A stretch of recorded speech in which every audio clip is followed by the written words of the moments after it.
Bonsoir à toutes et à tous, ravi de vous retrouver sur 8 Mont-Blanc, il est 18 h, c'est l'heure du journal de la rédaction. Voici les titres de ce mardi 7 juin 2022. On démarre ce journal du côté de Chambéry. Une nouvelle fois, les blouses blanches étaient dans la rue ce mardi, malgré la mission flash de M. Emmanuel Macron. Près de 200 soignants ont manifesté pour demander une nouvelle fois des salaires plus élevés et des meilleures conditions de travail. Et puis, les travaux de rénovation du téléphérique du Salève continuent. Après une première phase consacrée à la démolition de certaines parties non utilisables, la seconde partie du chantier a démarré. La pose de la première pierre avait lieu ce vendredi. On démarre donc ce journal du côté de Chambéry, où une nouvelle fois les blouses blanches étaient dans la rue ce mardi, malgré la mission demandée par Emmanuel Macron la semaine dernière. Je vous rappelle que cette opération a pour vocation de trouver des solutions concrètes pour sortir l'hôpital public de l'Ornière. Ce mardi après-midi, plus de 200 soignants avaient donc battu le pavé. Ils réclament des hausses de salaire et une revalorisation de leurs conditions de travail qui ne cessent de se détériorer. Si de nouvelles mesures ne sont pas prises rapidement par le gouvernement, une cinquantaine de lits pourraient fermer d'ici à cet été au centre hospitalier Métropole Savoie, des chiffres qui sont contestés par les syndicats. Je vous propose d'écouter Bastien Reisler, représentant CGT du CHMS, au micro de Marie Schneider et Alex Gontier. On est de moins en moins de soignants pour de plus en plus de patients. La démographie augmente, la population vieillit, les gens sont malades, donc plus on est vieux, plus il y a besoin de soins. Et si on est moins de soignants par rapport au nombre de patients, et mathématiquement, on est obligé de faire plus vite auprès d'eux, de ne pas être auprès d'eux, de ne pas les écouter, de ne pas avoir le temps de les écouter, de ne pas avoir le temps de prendre soin d'eux comme il faudrait. Et c'est ça le cœur de notre métier en fait. Le cœur du métier de soignant, c'est d'écouter les gens, c'est d'être à leur côté, de pouvoir les aider et pas de courir toujours après la montre parce qu'on n'est pas assez. À partir du moment où vous fermez des services d'urgence la nuit, le week-end, la journée, que vous fermez des lits et qu'on ne peut pas hospitaliser des gens dans les services et qui stagnent nos urgences pendant des heures sur des brancards, voire des jours dans certains hôpitaux, oui, il y a une perte de chance. On a déjà eu l'occasion d'en parler dans nos précédentes éditions. Cet été, plus besoin de valider son ticket en montant dans le bus. Après une première édition pleine de succès, le Grand Annecy renouvelle son plan mobilité pour une deuxième année consécutive avec une mesure phare, la gratuité des bus Cibra du 1er juillet au 31 août. Mais cette fois, l'opération porte sur l'ensemble du réseau et sur les 34 communes de l'agglomération. On écoute Didier Sarda, le vice-président mobilité du Grand Annecy. Il détaille ce dispositif au micro de Perrine Aubert.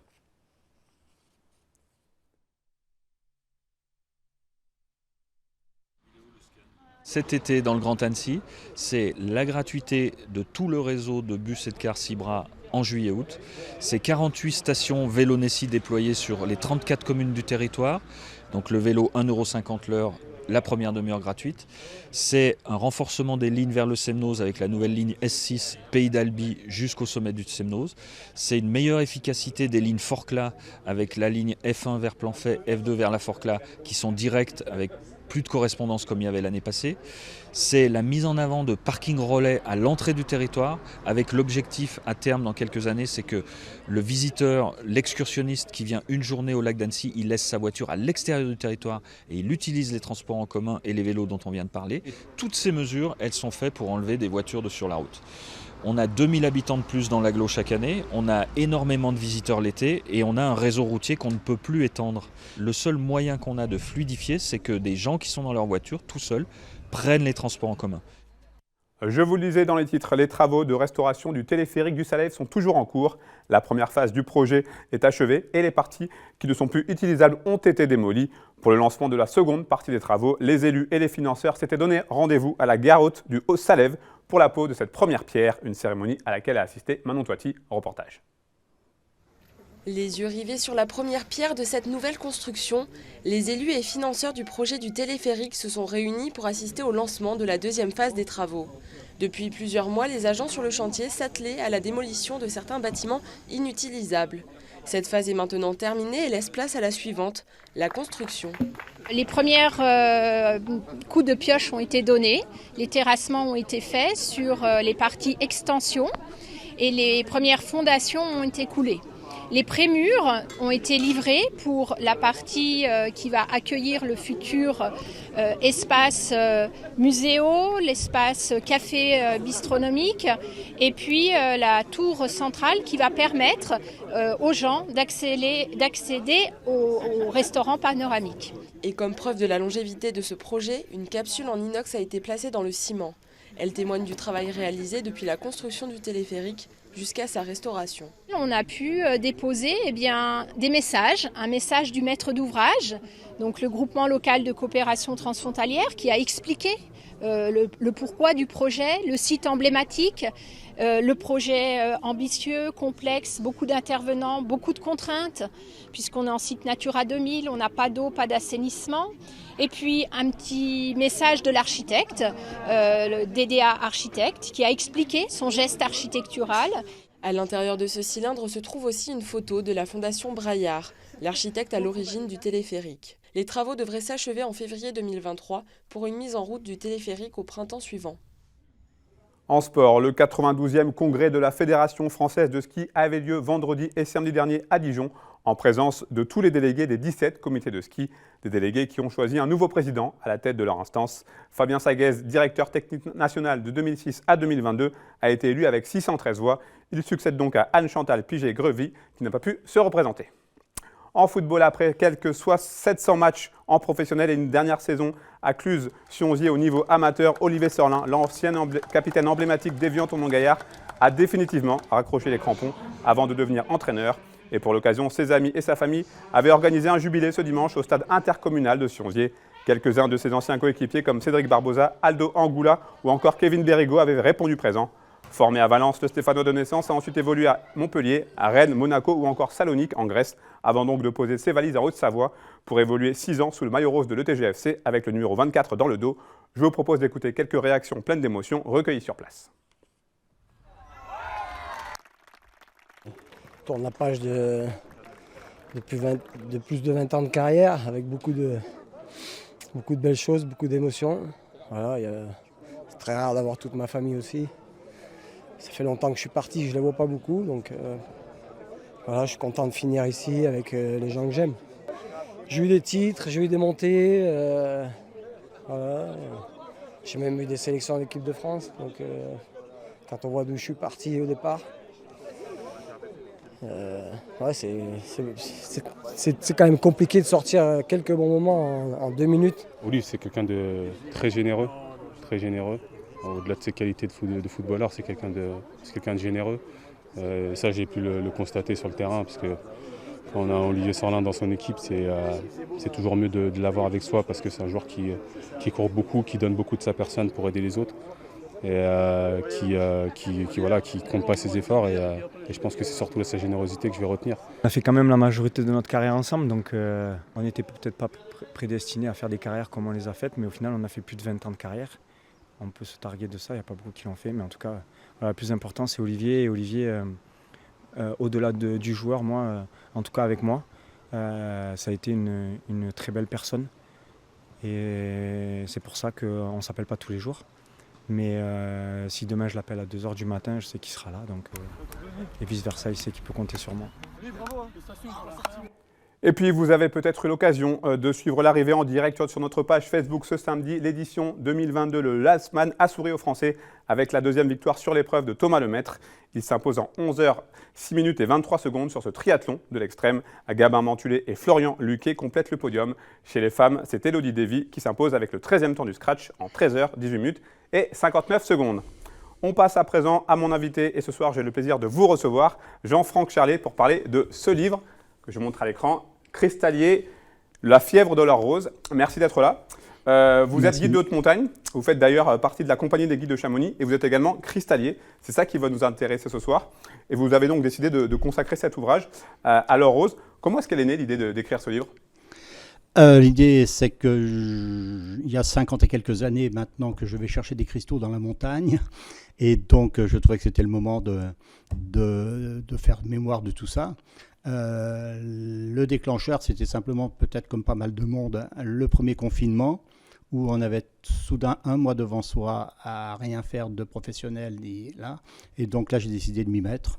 Au début, je pensais simplement écrire pour mes enfants, mes petits-enfants, mes histoires de montagne. Puis quand je suis arrivé à 200-300 pages, j'ai été voir un éditeur. En plus, j'avais des milliers de photos à mettre, etc. Donc, voilà, et c'est les éditions Guérin de Chamonix qui ont bien voulu m'accueillir et de faire cet album et ce récit d'aventure de 50 ans de recherche de cristaux essentiellement dans le massif du Mont Blanc. Pour évoquer les cristalliers, vous ne parlez pas d'un métier, mais d'une passion. J'imagine que c'est le cas pour vous?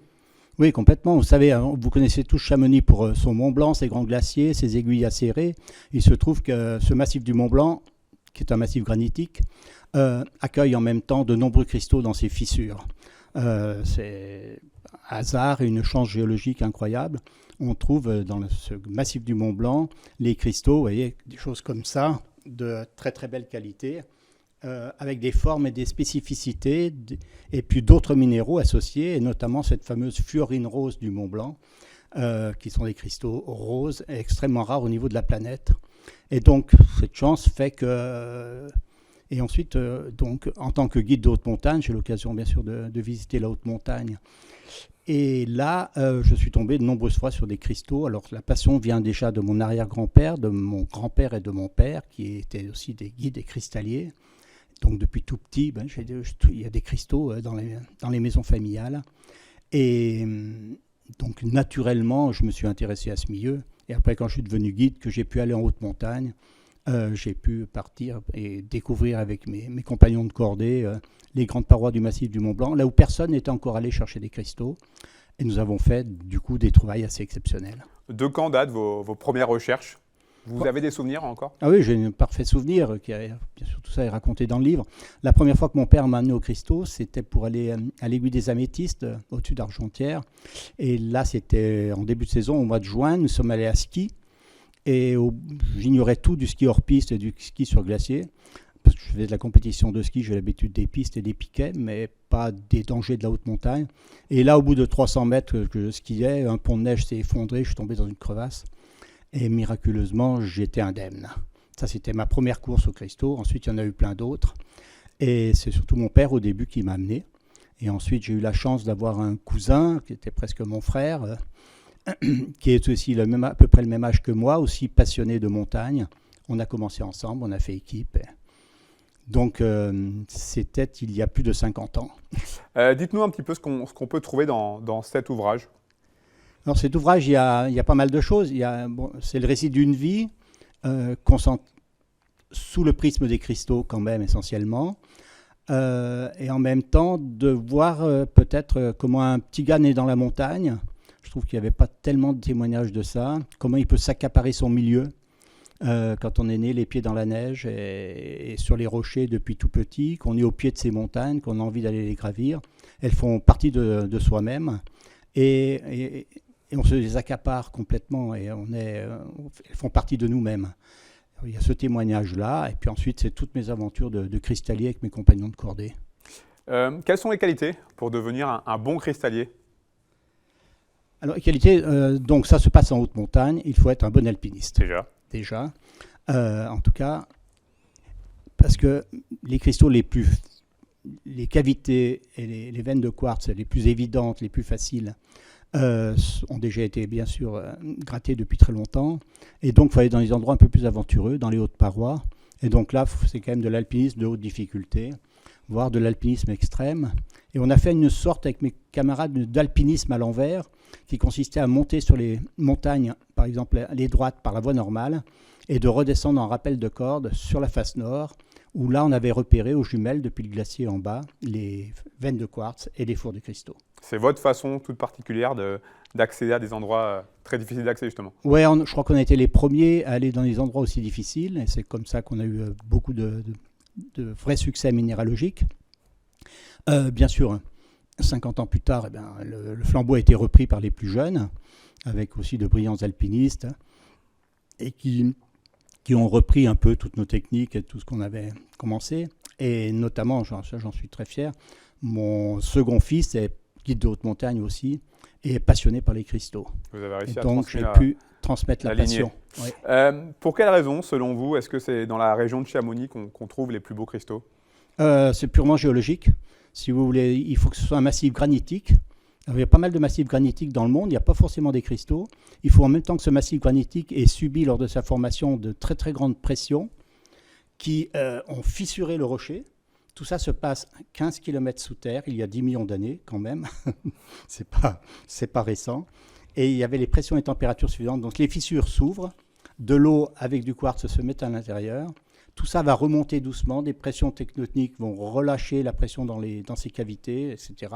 Et donc c'est le mécanisme classique de précipitation, atome par atome, les cristaux vont se former.